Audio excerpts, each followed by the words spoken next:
శక్తికి మించిన శక్తి ఉన్నదా? ఆయనకు అసాధ్యమైనది ఏదైనా కలదా? దేవుని శక్తికి మించిన శక్తి ఉన్నదా? ఆయనకు అసాధ్యమైనది ఏదైనా కలదా?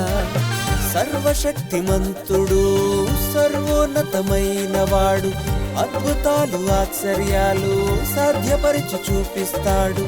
సర్వశక్తిమంతుడు, సర్వోన్నతమైన వాడు, అద్భుతాలు ఆశ్చర్యాలు సాధ్యపరిచి చూపిస్తాడు. దైవశక్తిని గూర్చి తెలిపే గ్రంథమే బైబుల్, నమ్మిన వారిని రక్షించే వాక్యముల్. దైవశక్తిని గూర్చి తెలిపే గ్రంథమే బైబుల్, నమ్మిన వారిని రక్షించే వాక్యముల్. దేవుని శక్తికి మించిన శక్తి ఉన్నదా? ఆయనకు అసాధ్యమైనది ఏదైనా కలదా? దేవుని శక్తికి మించిన శక్తి ఉన్నదా? ఆయనకు అసాధ్యమైనది ఏదైనా కలదా?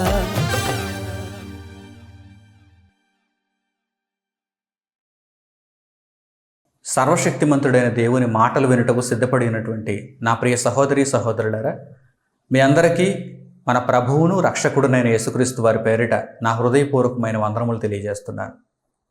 ప్రియులారా, దైవశక్తి అనే కార్యక్రమంలో దేవుని పర్వతము అనేటువంటి శీర్షిక ద్వారా పరిశుద్ధ గ్రంథం నుండి అద్భుతమైన జ్ఞానమును మనం నేర్చుకుంటున్నాం. గత భాగాలలో దేవుని పర్వతమును గూర్చి మనం అధ్యయనం చేశాం. లోక సంబంధమైనటువంటి మనుష్యులు పర్వతములను చూడగానే వాటిని అధిరోహించాలని, పేరు సంపాదించుకోవాలని ఆలోచన చేస్తున్నారు. అయితే మనుష్యులు పర్వతములను, కొండలను, ఎత్తైనటువంటి స్థలములను ఏ విధంగా చూడాలో, ఏ ఆలోచనతో వాటిని మనస్కరించాలో పరిశుద్ధ గ్రంథంలో చాలా క్షుణ్ణంగా వ్రాయబడింది. వాటిని వివరించే ప్రయత్నంలో ఇదిగో ఈ భాగంలోనికి మనం వచ్చాం. గత 2 భాగాలను ఎవరైనా ఇప్పటికే వినకపోయినట్లయితే కనుక తప్పకుండా వాటిని కూడా వినవలసిందిగా నేను కోరుకుంటూ ఈ 3వ భాగంలోనికి మిమ్మల్ని ఆహ్వానిస్తున్నాను. దేవుని పర్వతము. మన పితరులు, నాటి ఇశ్రాయేలీయులు పర్వతముల మీద దేవుని యొక్క మహిమను తెలుసుకున్నారు. దేవుని యొక్క జ్ఞానమును వారు స్వీకరించారు. దేవుని కొరకైనటువంటి బ్రతుకును వారు గ్రహించారు. ప్రియులారా, ఇశ్రాయేలీయులను విమోచించడానికి, ఐగుప్తు బానిసత్వంలో నుండి విమోచించడానికి మోషేను దేవుడు నాయకుడిగా ఏర్పరిచి వారి దగ్గరకు పంపిస్తున్నప్పుడు మోషేతో దేవుడు పలుకుతున్నటువంటి మాటలలో ఒక చక్కని సందర్భాన్ని మనం ఇప్పుడు జ్ఞాపకం చేసుకుందాం. మిద్యాను దేశంలో పరదేశిగా ఉండి తన మామ యిత్రో యొక్క మందను మేపుచు దేవుని యొక్క ఆజ్ఞ కొరకు, దేవుని యొక్క ఆదేశం కొరకు కనిపెట్టుచు బ్రతుకుచున్నటువంటి మోషేకు సర్వశక్తుడైనటువంటి దేవుని దర్శనం లభించింది. దేవుని వాక్కు దేవదూత ఆయన యొద్దకు తీసుకుని రావడం జరిగింది. దేవుని పర్వతమైనటువంటి హోరేబునకు మోషే వచ్చినప్పుడు అక్కడ సర్వశక్తుడైన దేవుని యొక్క వాక్కు అతనికి ప్రత్యక్షమైంది. అప్పుడు దేవుడు మోషేతో పలుకుతున్నటువంటి ఆ సందర్భంలో ఒక చక్కని మాటను ఇప్పుడు మనం జ్ఞాపకం చేసుకుందాం. పర్వతము మీద దేవుని యొక్క దర్శనం. ఒక్కసారి మీరు ఆలోచన చేయండి. మోషేకు దేవుడు ఈ దర్శనమును పర్వతం మీద అనుగ్రహించాడు.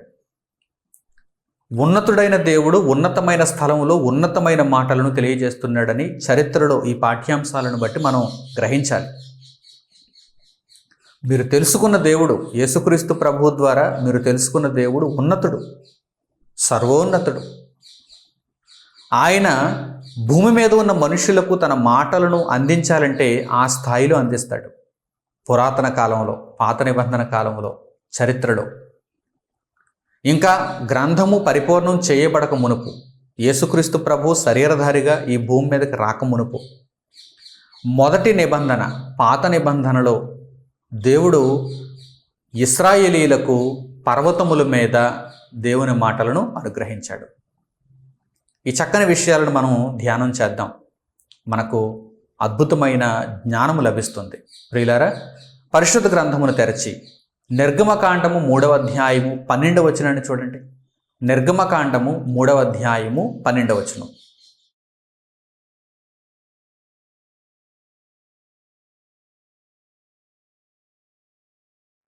ఆయన, నిశ్చయముగా నేను నీకు తోడయుందును, నేను నిన్ను పంపితిననుటకు ఇది నీకు సూచన.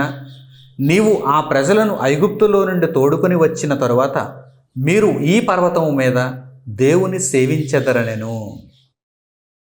మోషేకు దేవుడు ఒక సూచన తెలియజేస్తున్నాడు. మోషేకు దేవుడు ఒక సూచన. ఏంటా సూచన? నీవు ఐగుప్తు బానిసత్వంలో నుండి ఇశ్రాయేలీలను వెలుపలికి రప్పించినప్పుడు, వారు మార్గంలో ఉన్నప్పుడు, కనాను దేశమునకు వాగ్దత్త భూమికి వారు ప్రయాణమై మార్గంలో ఉన్నప్పుడు 40 ఏండ్లు వారు ప్రయాణించారు కదా, మోషే నాయకత్వంలో వారు ప్రయాణం చేశారు కదా. ఈ ప్రయాణంలో ఇది ఒక సూచన అంటున్నాడు దేవుడు. ఇది ఒక సూచన. ఏంటా సూచన? ఇదిగో ఈ పర్వతం మీద, దేవుని పర్వతం అని పేరు పెట్టబడినటువంటి హోరేబు పర్వతం మీద మీరు దేవుని సేవించెదరు. ఇది సూచన. సూచన. ప్రియులరా, ఆలోచన చేస్తున్నారా? అద్భుతమైనటువంటి విషయాన్ని దేవుడు మనకు జ్ఞానముగా అనుగ్రహిస్తున్నాడు. పర్వతము మీద దేవునికి ఆరాధన, పర్వతము మీద దేవునికి సేవ, పర్వతము మీద దేవుని జ్ఞానమును తెలుసుకొనుట, పర్వతము మీద దేవుని యొక్క దర్శనం, ఇవన్నిటినీ మనం ఆలోచన చేసినప్పుడు దేవుని యొక్క అద్భుతమైనటువంటి సంగతులు మనకు అర్థమవుతాయి. పర్వతములు, కొండలు, భూమి మీద ఎత్తైన స్థలములు, వీటిని గూర్చి దేవుడు పురాతన కాలంలో ఏ విధంగా తెలియజేస్తున్నాడో చూడండి. మీ పితరులు అనగా భూమి మీద ఇశ్రాయేలీయులుగా ఉన్నవారు పర్వతముల మీద దేవుని సేవించితిరి, పర్వతముల మీద దేవుని సేవించితిరి. మోషేకు దేవుడు ఈ సూచన తెలియజేస్తున్నాడు. నేనే మిమ్మును వెలుపలికి రప్పించాను అనటానికి, నిన్ను పంపించి ఇశ్రాయేలీలను నేనే వెలుపలికి రప్పించాను అనటానికి ఇది ఒక సూచన. మీరు ఈ పర్వతం మీద నన్ను సేవిస్తారు అని దేవుడు ముందుగా తెలియజేశాడు. వారు మార్గంలో ఉన్నప్పుడు ఆ విధంగానే దేవుణ్ణి ఈ పర్వతం మీద సేవించారు. చక్కగా మీరు ఆలోచన చేస్తున్నారు. అంటే పర్వతము అనగానే మన దృష్టిలో మనం ఆలోచించవలసిన సంగతి ఏంటి? ఒకనాడు పూర్వీకులు పర్వతముల మీద దేవుని సేవించారు, పర్వతముల మీద దేవుని వాక్కు ప్రత్యక్షమైంది. ఒక్కసారి మీరు ఎప్పుడైనా సరే ఏదైనా ఒక ఎత్తైనటువంటి స్థలానికి వెళ్ళినప్పుడు, ఒక కొండను ఎక్కినప్పుడు, ఒక పర్వతాన్ని మీరు ఎక్కిన పరిస్థితులు ఒకవేళ మీ జీవితంలో వస్తే, అక్కడికి మీరు వెళ్ళినప్పుడు వెంటనే జ్ఞాపకం చేసుకోవాల్సింది ఈ సంగతేనండి. ఒకనాడు పూర్వకాలంలో ఇలాంటి ఎత్తైన స్థలముల మీద, పర్వతముల మీద దేవుని ప్రత్యక్షత లభించింది. దేవుని ప్రత్యక్షత లభించింది. మీ జీవితాలలో ఎప్పుడైనా అటువంటి సంఘటనలు ఇప్పటికే జరిగి ఉండొచ్చు. ఒకవేళ భవిష్యత్తులో దేవుని కృపను బట్టి మీరు ఆయా స్థలాలకు వెళ్ళుట కూడా ప్రాప్తించవచ్చు. ఒకవేళ మీరు ఎప్పుడైనా సరే ఏదైనా ఒక ఎత్తైన స్థలానికి వెళ్ళినప్పుడు కానీ, ఒక పర్వతం మీదకి కానీ, ఒక కొండ మీదకి కానీ, ఎత్తైన స్థలానికి కానీ మీరు వెళ్ళినప్పుడు, మీరు అక్కడ తన్మయత్వంలో మునిగిపోయి ఏదో ప్రకృతిని ఆస్వాదించి మరల తిరిగి వచ్చేయకుండా అక్కడికి వెళ్ళగానే మీరు ఈ విషయాన్ని జ్ఞాపకంలో ఉంచుకోండి. చరిత్రలో దేవుడు పితరులకు మహాజ్ఞానమును ఇదిగో ఇక్కడ అనుగ్రహించాడు. దేవుని యొక్క వాక్కులను, ఆయన కట్టడలను, ఆయన శ్రేష్టమైనటువంటి సంగతులను, ఆయన సేవను అక్కడ జరిగించమని ఆయన అక్కడ వారికి దయచేశాడని మీరు జ్ఞాపకంలో ఉంచుకోవాలి. ఈరోజు పర్వతాల యొక్క శిఖరాలన్నీ కూడా, ఎత్తైన ప్రదేశాలన్నీ కూడా ఎలా మారిపోయాయి చూడండి. అనేక పర్యాటకులను ఆహ్వానిస్తూ ఇది ఒక ఫోటోషూట్ పాయింట్ అని, ఒక జలపాతాన్ని చూపించి ఇది ఒక పర్యాటక కేంద్రం అని ఇలా మనుషులు మాట్లాడుకుంటున్నారే తప్ప ఎక్కడైనా పర్వత శిఖరాలకు మనుషులను తీసుకుని వెళ్ళి ఇలాంటి ప్రదేశాల మీద, చరిత్రలో ఇలాంటి ఎత్తైనటువంటి స్థలముల మీద దేవుని యొక్క ప్రత్యక్షత ఆనాడు పితరులకు కలిగింది అని ఎవరైనా నేర్పించగలుగుతున్నారా? ఈ చరిత్ర పాఠాన్ని ఎవరైనా తెలియజేయగలుగుతున్నారా? ఒక్కసారి ఆలోచన చేయండి. మీరు ఎత్తైన స్థలములకు వెళ్ళినా వెళ్ళకపోయినా, ఇదిగో మీరు మీ ఆలోచనల్లో వాటిని మీరు కలిగి ఉన్నప్పుడు, ఎత్తైన స్థలములు అనగానే కొండలు, ఎత్తైనటువంటి ప్రదేశములు అనగానే పర్వతములు, వీటిని మీ ఆలోచనల్లో మీరు ఎప్పుడైతే కలిగి ఉంటారో అప్పుడు వెంటనే జ్ఞాపకం రావాల్సినటువంటి సంగతులు ఇవే. దేవుడు చరిత్రలో ఇశ్రాయేలీలకు తన యొక్క దర్శనమును ఎత్తైనటువంటి స్థలములలో అనుగ్రహించాడు. పర్వతముల మీద అనుగ్రహించాడు, కొండల మీద అనుగ్రహించాడు. వీటిని బట్టి ప్రస్తుతం దేవుడు మనకు ఏం చెప్పాలనుకుంటున్నాడు? మనం కూడా ఏదో ఎత్తైన స్థలములకు వెళ్ళి అక్కడ దేవుని కొరకు నిరీక్షించాలని మాత్రం కాదు. ఈ సమయంలో, ఈ కాలంలో, ఈ చిట్ట చివరి గడియలలో ఉన్నటువంటి మనకు దేవుడు ఈ మాటల ద్వారా, చరిత్ర పాఠ్యాంశాల ద్వారా నేర్పించుచున్నటువంటి సంగతి ఏంటి? దేవుని మాటలు అంత ఉన్నతమైనవి, దేవుని యొక్క దర్శనం అంత ఉన్నతమైనది. దేవుడు అనగా మీరు అంత ఎత్తులో ఆలోచన చేయాలి. ఈ భూమి మీద మనం సాధారణంగా ఎత్తులు ఎంతవరకు చూస్తుంటాం? ఒక బిల్డింగ్ ఎత్తైనది, లేకపోతే ఒక 10 ఫ్లోర్లు, ఒక 15 ఫ్లోర్లు, లేకపోతే 20 ఫ్లోర్ల వరకు ఒక అపార్ట్మెంట్ చాలా ఎత్తైనది, లేక ఏదైనా ఒక విగ్రహం చాలా ఎత్తైనది. కానీ పర్వత శిఖరాలను మీరు చూస్తే ఎంత ఎత్తో చూడండి. అలాగనే అవి మానవ నిర్మితాలా? దేవుని నిర్మితాలు, దేవుని యొక్క నిర్మాణం అది. ఈ సృష్టి నిర్మాణంలో పర్వతములు దేవుని యొక్క సృష్టి, దేవుని యొక్క నిర్మాణం.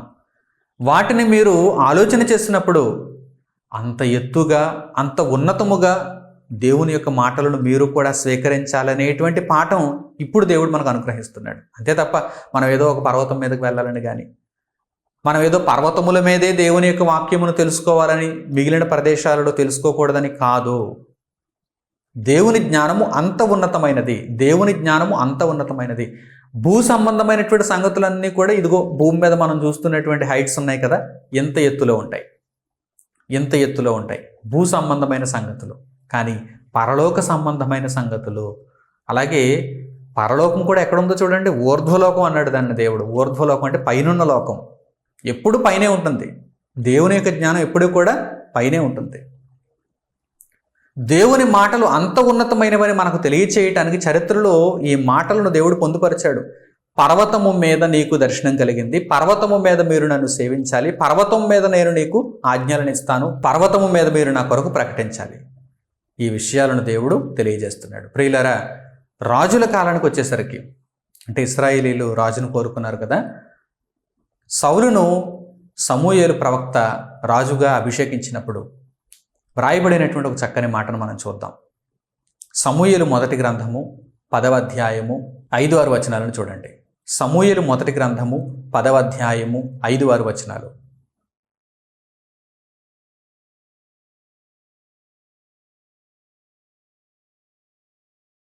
ఇలాగున పోవచ్చు ఫిలిష్తీయుల దండు కాపువారుండు దేవుని కొండకు చేరుదువు. అచ్చట ఊరి దగ్గరకు నీవు రాగానే స్వరమండలము, తంబుర, సన్నాయి, సితారా వాయించు వారి వెనుక ఉన్నతమైన స్థలము నుండి దిగివచ్చు ప్రవక్తల సమూహము నీకు కనబడును. వారు ప్రకటన చేయుచూ వత్తురు. యెహోవా ఆత్మ నీ మీదికి బలముగా దిగివచ్చును. నీవు వారితో కలిసి ప్రకటన చేయుచుండగా నీకు క్రొత్త మనస్సు వచ్చును. ప్రియులారా, సౌలును దేవుడు ఇశ్రాయేలీల మీద రాజుగా నిర్ణయించినప్పుడు, అభిషేకింపజేసినప్పుడు జరిగినటువంటి సందర్భం ఇది. సౌలుతో సమూయేలు ప్రవక్త తెలియజేశాడు, ఫిలిష్తీయుల దండు కాపువారుండు ఆ కొండకు నువ్వు చేరగానే, ఆ ఎత్తైనటువంటి స్థలమునకు నీవు చేరగానే ఉన్నత స్థలము నుండి దిగివచ్చుచున్నటువంటి ప్రవక్తల సమూహము నీకు కనిపిస్తుంది.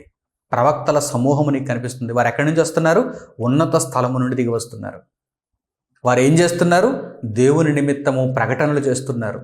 సర్వశక్తుడైన దేవుని నిమిత్తము వారు ప్రకటనలు చేస్తున్నారు. వారితో కలిసి నీవు కూడా ప్రకటన చేయాలి. ఉన్నత స్థలముల నుండి దిగివచ్చుచున్నటువంటి ఆ ప్రవక్తల సమూహము దేవుని గూర్చి మాట్లాడుచున్నది, దేవుని గూర్చి ప్రకటన చేయుచున్నది. ఓ సౌలా, నీవు కూడా వారితో పాటు వెళ్ళి వారితో కలిసి ప్రకటన చేయుచుండగా నీకు క్రొత్త మనస్సు వచ్చును, నీకు క్రొత్త మనస్సు వచ్చును. నా ప్రియులైనటువంటి సహోదరి సహోదరులారా, దేవుని యొక్క సంగతులు ఎంత ఉన్నతమైనవో ఒక్కసారి ఆలోచన చేయండి. ఉన్నతమైన దేవుని సంగతులను మనం నేర్చుకోవటానికి దేవుడు మన ఎడల కృపను అనుగ్రహించాడంటే అది ఎంత గొప్ప విషయం ఆలోచన చేయండి. దేవుని మాటలను మనం వినడం అనేది ఏదో మన స్వంత శక్తి చేత కాదు. దేవుని మాటలను మనం అంగీకరించడం అనేది ఏదో మన స్వాభిప్రాయం చేత కాదు. అది దేవుని కృప మాత్రమే. మానవాళిని దేవుడు ప్రేమించి ఆయన ఆకర్షణలో ఉన్న తన మనుష్యులకు, తన బిడ్డలకు దేవుడు తన వాక్కులను అందిస్తున్నాడు. ఎందరైతే వాటిని స్వీకరించి వారి బ్రతుకులను దేవుని మాటలకు అనుకూలంగా మార్చుకుంటారో వారు ధన్యులవుతారు. ఉన్నతమైన మాటలు కదా, ఉన్నతమందున్న దేవుని ఉన్నతమైన మాటలు కదా. వాటిని స్వీకరించిన వారు కూడా ఉన్నతంగా మారిపోతారు. ఉన్నతంగా మారిపోతారు. పాతాళము క్రిందన ఉన్నది, అగాధములో ఉన్నది. పాతాళమునకు మరో పేరు అగాధం. అగాధం అంటే క్రింది భాగాలకు వెళ్ళిపోవాలి, క్రింది భాగాలకు వెళ్ళిపోవాలి, చిట్ట చివరకు వెళ్ళిపోవాలి, మూలకు త్రోయబడాలి. దేవుని యొక్క జ్ఞానం అయితే, నిత్యత్వం అయితే, పరలోకం అయితే, దేవునితో ఉండే లోకం అయితే, ఊర్ధ్వలోకం, పైనున్న లోకం, ఎత్తైన స్థలం. ఒక పర్వతం మనకు ఏమని తెలియజేస్తుంది? ఒక లోయ మనకు ఏమని తెలియజేస్తుంది? ఒక అగాధం మనకు ఏమని తెలియజేస్తుంది? ఒక పర్వతం మనకు ఏమని తెలియజేస్తుంది? పర్వతాన్ని మనం చూడగానే దేవుని యొక్క సంగతులు అంత ఉన్నతమైనవని మనం భావించాలి. ఒక లోయను మనం చూసినప్పుడు నేను ఆ లోయలో పడద్రోయబడేవాడనుగా ఉండకూడదు, నేను పాతాళ లోకములో చిక్కుబడిపోయేవాడనుగా ఉండకూడదు. దేవుని సంగతులను కలిగి దేవుని కొరకు బ్రతికి ఉన్నత స్థలములకు నేను కొనిపోబడాలనేటువంటి ఆలోచన మనకు ఉండాలి. ఆ ఆలోచన మనకు ఉండాలి. అలా ఉన్నప్పుడే మనం దేవుని కొరకు బ్రతకగలం. భూ సంబంధమైన వాటి మీద మనస్సు పెట్టుకొనకుడి అని దేవుడు ఎందుకు హెచ్చరిస్తున్నాడు? లోక సంబంధమైన వాటిని ప్రేమించకండి అని దేవుడు ఎందుకు హెచ్చరికలు జారీ చేస్తున్నాడు, ఆజ్ఞలను ఇస్తున్నాడు? ఒక్కసారి మీరు ఆలోచన చేయండి. మనం పాతాళ లోకములో మూలకు త్రోయపడకూడదని దేవుడు కోరుకుంటున్నాడు. మనలను ప్రేమిస్తూ పైనున్న లోకానికి ఆకర్షించాలని దేవుడు ఆశిస్తున్నాడు. ఇశ్రాయేలీయులకు మొదటి రాజైనటువంటి సౌలు అభిషేకింపబడినప్పుడు, నిర్ణయింపబడినప్పుడు, రాజుగా నిర్ణయింపబడినప్పుడు ఒక ప్రవక్తల సమూహము దగ్గరకు సమూయేలు పంపిస్తున్నాడు. ఆ ప్రవక్తలు ఉన్నత స్థలముల నుండి దిగివచ్చుచు దేవుని వాక్కులను ప్రకటిస్తున్నారు. కనుక నీవు కూడా వారితో కలిసి ప్రకటన చేయాలి. అప్పుడు నీకు క్రొత్త మనసు వస్తుంది. నీవు కూడా వారితో కలిసి ప్రకటన చేస్తే నీకు క్రొత్త మనసు వస్తుంది. దేవుని మహోన్నతమైన సంగతులు మనం వినుట వలన మన చెవులు ధన్యములవుతాయి. దేవుని మహోన్నతమైనటువంటి సంగతులు మనం ప్రకటించుట వలన మన నోరు ధన్యమవుతుంది. దేవుని మహోన్నతమైన సంగతులు మన హృదయంలో ఉండుట వలన మన జీవితం ధన్యకరమవుతుంది. కనుక ప్రియులారా, ఒక పర్వతం అనగానే దేవుని మాట అంత ఎత్తైనది. ఒక పర్వతం అనగానే దేవుని సేవ అంత ఉన్నతమైనది. ఒక పర్వతం అనగానే దేవుని కొరకైనటువంటి బ్రతుకు అంత విశిష్టమైనది అనేటువంటి జ్ఞాపకం మనలో ఉండాలి. కీర్తనాకారుడు ఏమంటున్నాడు? ఇప్పుడు కొన్ని మాటలను మనం ఆలోచన చేద్దాం. కీర్తనల గ్రంథం 3వ అధ్యాయం 4వ వచనం చూడండి. కీర్తనల గ్రంథము 3వ అధ్యాయము 4వ వచనం.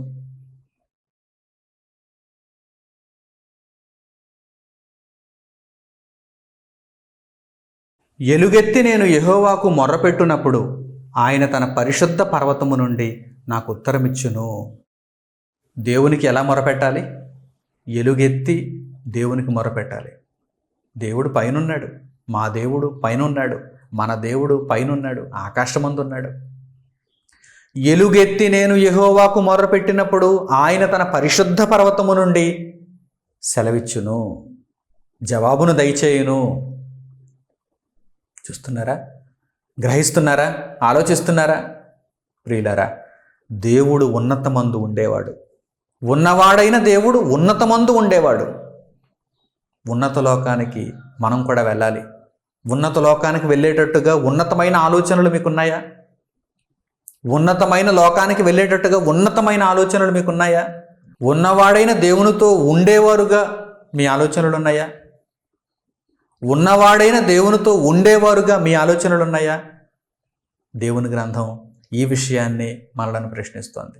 మీరు దేవుని కొరకు బ్రతకండి. పాపపు జీవితాన్ని, మలినకరమైన ఆలోచనలను మీరు విడిచిపెట్టండి. మీ పాత జీవితాన్ని త్యజించండి. దేవుని కొరకు నూతనంగా బ్రతకండి. దేవుడు ఉన్నతమందు ఉన్నవాడు. ఉన్నత స్థలమందున్న ఆయనకు మీరు మొర్రపెట్టగా ఆయన మీకు ఆ పరిశుద్ధ పర్వతం నుండి సెలవిచ్చును అనే మాట మనకు ఆదరణ కలిగిస్తుంది. మా దేవుడు పరమందు ఉన్నాడు, మా దేవుడు ఉన్నత స్థలమందు ఉన్నాడు, మా దేవుడు ఆకాశమందు ఉన్నాడు. నేను మొర్రపెట్టగా ఆయన నన్ను ఆదరిస్తాడు. ఆయన తన సహాయము చేత నన్ను లేవనెత్తుతాడు. ఈ విషయాన్ని మనం అర్థం చేసుకోవాలి. దీనికి తగ్గట్టుగా మన బ్రతుకును మనం మలుచుకోవాలి. భూమి మీద ఉండగా ఆయన తన పరిశుద్ధ పర్వతం నుండి మనకు సెలవిస్తున్నాడు. భూమి మీద ఉండగా ఆయన కొరకు ఉన్నతమైన బ్రతుకును మనం కలిగి ఉంటే ఆ పరిశుద్ధ పర్వతమునకు మనం కూడా వెళ్ళేటువంటి అవకాశం ఉంటుంది. అనగా పరలోకానికి మనం వెళ్ళే అవకాశం కలుగుతుంది. నిత్య రాజ్యానికి మనం చేరే అవకాశం కలుగుతుంది. ప్రియులారా, ఈ మాటను కూడా కీర్తనల గ్రంథంలో మనం చూద్దాం. 15వ అధ్యాయం 1వ వచనం చూడండి. కీర్తనల గ్రంథము 15వ అధ్యాయం 1వ వచనంలో ఈ మాట ద్వారా దేవుడు మనలను ప్రశ్నిస్తున్నాడు. మీరు అక్కడికి వస్తారా? మీరు ఆ పరిశుద్ధ స్థలంలో నివసించడానికి అర్హత పొందుతున్నారా? మీరు ఉన్నతంగా ఆలోచిస్తున్నారా? ఎత్తైన స్థలములలో నేను అనుగ్రహించిన దేవుని మాటలను ఒక్కసారి మీరు జ్ఞాపకం చేసుకుంటే మీ బ్రతుకంతా కూడా ఉన్నతముగా ఉండాలని, ఉన్నతమైన దేవుని మాటలను స్వీకరించి ఆ విధంగా మీరు బ్రతకాలని మీరు నేర్చుకుంటున్నారా అని దేవుడు ఈ మాటల ద్వారా మనల్ని ప్రశ్నిస్తున్నాడు. ఒక్కసారి ఆ వాక్య భాగాన్ని చూడండి. కీర్తనల గ్రంథము 15వ అధ్యాయము 1వ వచనం. కీర్తనల గ్రంథము 15వ అధ్యాయము 1వ వచనం.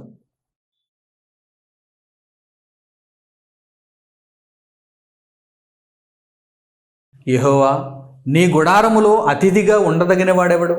నీ పరిశుద్ధ పర్వతము మీద నివసింపదగిన వాడెవడు? చూడండి, యెహోవా, నీ గుడారములో అతిథిగా ఉండదగిన వాడెవడు? నీ పరిశుద్ధ పర్వతం మీద నివసింపదగిన వాడెవడు? ఎవరైతే ఉన్నతముగా దేవుని కొరకు ఆలోచిస్తారో వారే ఉన్నతమైన స్థలములకు ఆహ్వానింపబడతారు. ఎవరైతే పరిశుద్ధముగా తమ జీవితములను కొనసాగిస్తారో వారే పరిశుద్ధ దేవుని చెంతకు వెళతారు. ఎవరు అలా ఉండదగిన వారు ఎవరు అని ఈ వాక్యం ప్రశ్నిస్తుంది. చూడండి, మనం ఉండాలి. ఈ మలినమైనటువంటి లోకంలో నుండి మనం వేరైపోయి దేవుని కొరకు బ్రతుకుతూ దేవుని చిత్తాన్ని నెరవేరుస్తూ మన జీవితములలో అత్యున్నతమైనటువంటి స్థాయిలో దేవుని మాటలను, దేవుని కొరకైన బ్రతుకును, దేవుని జ్ఞానమును మనం చూస్తూ నా సమస్తము దేవునికి ఇచ్చి దేవుని సేవలో నేను ఉండాలనేటువంటి ఆలోచన మనకు ఉండాలి. ఈ ఆలోచన మనకు ఉండాలి. అందుకే ఇక్కడ కీర్తనాకారుడు దేవుణ్ణి స్తుతిస్తూ ఏమంటున్నాడు చూడండి, నీ పరిశుద్ధ పర్వతం మీద ఉండదగిన వాడెవడు? అక్కడ నివసించదగిన వాడెవడు? నీ గుడారములు అతిథిగా ఉండదగిన వాడెవడు? అలాంటివాడు ధన్యుడు, అలాంటివాడు ధన్యుడు. నా ప్రియులైన సహోదరి సహోదరులారా, భూ సంబంధమైన సంగతులు చిన్నవి, ఇవి లోతైనవి, ఇవి చీకటితో కూడుకున్నవి, ఇవి మలినమైనవి. వీటి వలన మనకు ఏమాత్రం ప్రయోజనం ఉండదు. పరసంబంధమైన సంగతులు అనగా ఇదిగో మీరు వింటున్నటువంటి ఈ జ్ఞానపు వాక్కులు ఉన్నతమైనవి, ఉన్నత భావాలతో కూడుకున్నవి, మిమ్మును ఉన్నత స్థలమునకు చేర్చేవి, ఆత్మలుగా మిమ్మును ఉన్నత రాజ్యానికి చేర్చేవి. కనుక పదే పదే దేవుడు ఈ విషయాలను మనకు అనుగ్రహించడంలో రహస్యం ఏంటంటే, కారణం ఏంటంటే, మనలను ఉన్నతముగా ఆయన ఆలోచింపచేయాలనుకుంటున్నాడు, ఉన్నతముగా మనలను బ్రతికింపచేయాలనుకుంటున్నాడు. ఈ లోకం దృష్టికి ఇవన్నీ చిన్న సంగతులుగా కనిపించవచ్చు, ఈ లోకం దృష్టికి ఇవి వ్యర్థమైన సంగతులుగా కనిపించవచ్చు. కానీ ఎవరైతే తమ మనోనేత్రములు తెరచి, నిద్ర మేల్కొని మనోనేత్రములు తెరచి దేవుని కొరకు ఆలోచించాలనే మనస్సు కలిగి ఉంటారో వారికి దేవుని సంగతులు ఎలా కనిపిస్తాయి తెలుసా? ఉన్నతమైనవిగా కనిపిస్తాయి. అలా ఉన్నతమైన సంగతులుగా దేవుని మాటలను చూడగలిగిన వారు ఎవరు? ఈరోజు క్రైస్తవులను పిలువబడుతున్న దేవుని కొరకైనటువంటి బ్రతుకును కలిగి ఉండటం లేదు. లోకపు మాలిన్యంలో కొట్టుకుపోతున్నారు, లోక సంబంధమైనటువంటి జీవితంతో సరిపెట్టుకుంటున్నారు. విశేషమైన జ్ఞాన గ్రంథం వారి చేతుల్లో ఉన్న, అందులో ఉన్నటువంటి ఔషధ మూలికల వంటి మహాజ్ఞానమును స్వీకరించకుండా కేవలం పుస్తకం మట్టుకే పరిమితం చేసి దేవుని మాటలను స్వీకరించలేక దౌర్భాగ్యులైపోతున్నారు. ఇట్టి పరిస్థితి చాలా దారుణమైనది. అలాంటి పరిస్థితి మనలో ఉండకూడదు. ఉన్నతమైన దేవుని సంగతులను స్వీకరించి ఉన్నతమైన లోకానికి మనం వెళ్ళిపోవాలని ఒక పర్వతం మనకు పదే పదే జ్ఞాపకం చేస్తూ ఉన్నది, ఒక కొండ మనకు పదే పదే జ్ఞాపకం చేస్తున్నది, ఒక ఎత్తైన స్థలం మనకు పదే పదే జ్ఞాపకం చేస్తున్నది. భూమి మీద అన్ని ప్రాంతాలను దేవుడు చదునుగా చేసేయచ్చుగా, ఆరిన నేల అంతటిని దేవుడు చదునుగా చేసేయచ్చుగా. ఒక చోట లోయను పెట్టాడు, ఒక చోట పర్వతాన్ని పెట్టాడు. ఎందుకని? ఒక చోట లోతైన స్థలాలు మనకు కనిపిస్తున్నాయి, అగాధాలు మనకు కనిపిస్తున్నాయి, ఒక చోట ఎత్తైన స్థలాలు మనకు కనిపిస్తున్నాయి. మనం ఎక్కలేనంత ఎత్తైన కొండ, అలాంటి ఎత్తైనటువంటి పర్వతాలు, కొండలు, స్థలాలు మనకు కనిపిస్తున్నాయి. ఎందుకో తెలుసా? ఇవన్నీ మనకు పాఠాలు నేర్పిస్తున్నాయి. దేవుడు అనగానే, దేవుని వాక్యం అనగానే, దేవుని కొరకైన బ్రతుకు అనగానే అది ఉన్నతమైనది, అది శిఖరాగ్రం. ఈరోజు మనుషులకు ఈ విషయాలు తెలియకే కదండి నేను ఏం చదవాలి అని ప్రయాసపడుతున్నారు, నేను ఎలా సంపాదించాలి అని ప్రయాసపడుతున్నారు, నేను ఎలా జీవించాలి అని ప్రయాసపడుతున్నారు తప్ప లోకమందు ఉన్నటువంటి భూ సంబంధమైన వాటి మీద మనస్సు ఉంచుకుంటున్నారు తప్ప శిఖరాగ్రముగా ఉన్నటువంటి ఆ మహాజ్ఞానమును సంపాదించుకోవాలి, సొంతం చేసుకోవాలి, దేవుని సంగతులను తెలుసుకొని ఆయన కొరకు నేను ఉన్నతంగా బ్రతకాలి అనేటువంటి ఆలోచన ఎందరిలో ఉందండి. ప్రియులైనటువంటి నా సహోదరులారా, సోదరీమణులారా, మీలో కూడా అందరూ ఈ సంగతులను తెలుసుకోలేరు. మీలో కూడా ఈ మాటలు వింటున్నా సరే మీరందరూ కూడా ఈ సంగతులను పూర్తిగా అయితే గ్రహించలేరు. కానీ గ్రహించాలని నేను కోరుకుంటున్నాను. దేవుని ప్రేమ గ్రహించాలని కోరుకుంటుంది. మీరెందుకు తప్పిపోవాలి? అందరి వలె మీరెందుకు ఉండాలి? దేవుని జ్ఞానాన్ని స్వీకరించండి. దేవుని కొరకు బ్రతకడానికి నిర్ణయం తీసుకోండి. ఉన్నతమైన దేవుడండి, ఉన్నతమైన దేవుని మాటలండి, ఉన్నతమైన దేవుని కొరకైన బ్రతుకండి. దీనిని హేళనగా చులకనగా తీసివేయొద్దండి. లోక సంబంధంగా అదిగో ఫలానా బ్రతుకు బాగుంది, లోక సంబంధంగా అదిగో ఫలానా వారు సంతోషంగా ఉన్నారు, లోక సంబంధంగా ఇదిగో ఇలా ఉంటే నేను సుఖంగా ఉండగలను అనుకోకండి. అన్న వస్త్రములు కలిగిన వారుగా ఉండి తృప్తి పొందితే చాలండి. కానీ మీరు దేవుని కొరకు బ్రతికి ఆ బ్రతుకులో సంతోషిస్తే మీరు ఉన్నతమైనటువంటి లోకానికి తీసుకుని వెళ్ళబడతారు. ఈ శరీరాన్ని విడిచిపెట్టిన తర్వాత ఆత్మగా ఉన్నతమైన లోకానికి మనం వెళ్ళగలుగుతాం. అగాధములోనికి మనం త్రోసివేయబడకుండా ఉన్నతమైన లోకానికి మనం తీసుకుని వెళ్ళబడాలంటే, ఆ అర్హత మనం సంపాదించాలంటే, ఒక సింహాసనం మీద మనం కూర్చోవాలంటే, పరిశుద్ధ పర్వతం మీద ఏమున్నాయి? మనకు నివాసాలు ఉన్నాయి. పరిశుద్ధ పర్వతం మీద మనకేమున్నాయి? సింహాసనాలు ఉన్నాయి, అధికారాలు ఉన్నాయి. ప్రియులారా, ఆ దేవుని అధికారాలలో గొప్ప అధికారాన్ని పొందు నిమిత్తం ఈ భూమి మీద దాసునివైపోయి, ఈ భూమి మీద అందరికీ సేవ చేయొచ్చు, ఈ భూమి మీద దేవుని మాటలను ప్రకటిస్తూ, ఈ భూమి మీద సర్వోన్నతుడైన దేవుని కుమారుడైన యేసుక్రీస్తు ప్రభువును పోలి నడుచుకుంటూ దేవుని చిత్తమును గనుక నీవు నెరవేర్చగలిగితే పరిశుద్ధ పర్వతం మీద ఉండేటువంటి అవకాశం నీకు లభిస్తుంది, నాకు లభిస్తుంది, దేవుని సంఘం అంతటికి లభిస్తుంది, జ్యేష్ఠులందరికీ లభిస్తుంది. కనుక ఏమాత్రం ఆదమరపు లేకుండా నేను మిగిలిన వారి వలె వ్యర్థుడనైపోకుండా కొందరిలో నేను ఉండటానికి, ఆ పరిశుద్ధ పర్వతం మీద నివసించే ఆ భాగ్యమును పొందటానికి, ఈ భూమి మీద నా బ్రతుకును దేవునికి అంకితం చేసుకోవాలనేటువంటి ఆలోచన మీలో ఉండాలి. అట్టి నిర్ణయాలతో మీరు ముందుకు రావాలి. చివరిగా మరొక చక్కని మాటను మనం చూద్దాం. కీర్తనల గ్రంథము 99వ అధ్యాయము 9వ వచనం చూడండి. కీర్తనల గ్రంథము 99వ అధ్యాయము 9వ వచనం.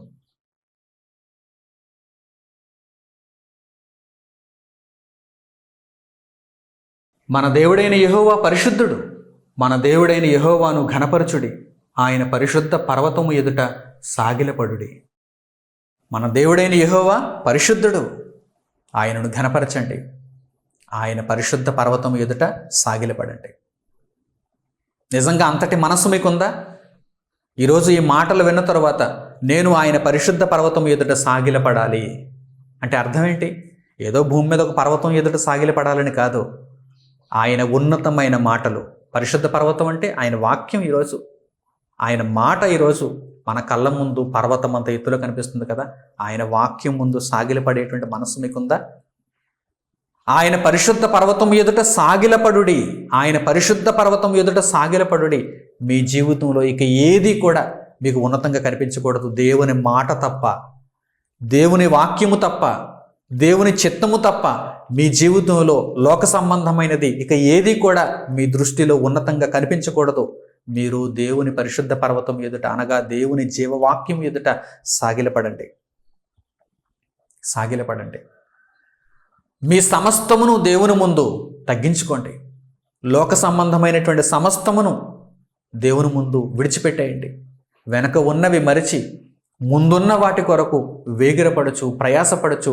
వాటిని పొందు నిమిత్తము మీరు దేవుని కొరకు బ్రతకండి. ఆయన పరిశుద్ధ పర్వతం ఎదుట ఎవరైతే సాగిలపడతారో వారు ఆయన పరిశుద్ధ పర్వతం మీద నివసించడానికి అర్హతను సంపాదిస్తారు. నా ప్రియులైన సహోదరులారా, సోదరీమణులారా, దేవుని కొరకు ఆలోచన చేయండి. దేవుని వాక్యము ఎంత ఉన్నతమైనదో గ్రహించండి. దేవుని కొరకైన బ్రతుకు ఎంత అమూల్యమైనదో, ఎంత గొప్పదో, ఘనమైనదో గ్రహించండి. దేవుని కొరకు బ్రతకండి. లోకంలో ప్రతి ఒక్కరూ కూడా దేవుని కొరకైన బ్రతుకు అనగానే అది ఒక మతమని, నీకేదో పిచ్చి పట్టిందని తెలియని వారై, అమాయకులై, అభాగ్యులై, మూర్ఖులై నిన్ను నిందించవచ్చు. కానీ నీకైతే తెలిసిందిగా, నీవు కన్నులు తెరచి నీవు గ్రహించవుగా. కనుక ఆయన పరిశుద్ధ పర్వతం ఎదుట సాగిలపడు, ఆయనను శరణు వేడుకో. గత పాప జీవితం అంతటిని విడిచిపెట్టి ఆయనను శరణు వేడుకొని యేసుక్రీస్తు ప్రభువును రక్షకునిగా స్వీకరించి ఆయనను ధరించుకొని ముందుకు కొనసాగిపో. నీతి మార్గములో ముందుకు కొనసాగిపో. ఉన్నతమైన బహుమానం నీ కొరకు ఎదురు చూస్తుంది. ఉన్నత స్థలమందు నివసించే మన దేవుడు ఉన్నతమైన బహుమానమును మనకు ఉన్నతముగా అనుగ్రహిస్తాడు. నాతో పాటు మీరందరూ కూడా ఈ చక్కని నిర్ణయాలు తీసుకోవాలని ప్రభువు పేరిట మనందరినీ కోరుకుంటూ దేవుని వాక్యమును ఇంతటితో ముగిస్తున్నాను. తండ్రి అయిన దేవునికి ప్రార్థనలు ఏకీభవించండి. మహాపరిశుద్ధుడును ఉన్నత లోకమందు ఆసీనులై ఉన్న మా ప్రియ తండ్రి, మీరు అనుగ్రహించినటువంటి ఈ ఉన్నతమైన వాక్యము కొరకు మా హృదయపూర్వకమైన కృతజ్ఞతాస్తుతులు మీకు చెల్లిస్తున్నాము. ఈ భూమి మీద ఉన్నత స్థలాలను పర్వతములుగా, కొండలుగా మేము చూస్తున్నాం. వాటిని జ్ఞాపకంలోనికి తెచ్చుకున్నప్పుడల్లా చరిత్రలో మీరు వ్రాయించినటువంటి పాఠ్యాంశములను గ్రహించి, మీ వాక్కులు అంత ఉన్నతమైనవని గ్రహించి, మీ పరిశుద్ధ పర్వతమైన వాక్యము ఎదుట మేము సాగిలపడి మా బ్రతుకంతటినీ నాయన మీ కొరకు మేము సమర్పించుకొని మీ చిత్తాన్ని నెరవేర్చుటలో ముందు కొనసాగలుగుటకు మీ కృపను మాకు కనుపరచండి నాయన. మీ కృప లేనిది, మీ ప్రేమ లేనిది, మీ సహాయము లేనిది మేమేమీ చేయలేము నాయన. మీ అమూల్యమైన దయచేత మమ్మను రక్షించి ఆదుకొని ప్రభువైన యేసు మార్గంలో మమ్మను నడిపించమని మిమ్మల్ని కోరుకుంటూ మా జీవితం అంతటిని మీ చేతుల్లో పెట్టుకుంటూ ఈ ప్రార్థనా విన్నపములను మా ప్రభువును రక్షకుడు నేను యేసుక్రీస్తు వారి పేరిట మిమ్మల్ని అడుగుచున్నాము తండ్రి, ఆమేన్. మన తండ్రి అయిన దేవుని ప్రేమ, ఆయన కుమారుడైన యేసుక్రీస్తు ప్రభు కృప, పరిశుద్ధాత్మల అన్యోన్య సహవాసం మనందరికీ సదాకాలం తోడే నడిపించునుగాక, ఆమేన్. అందరికి వందనములు, సెలవు.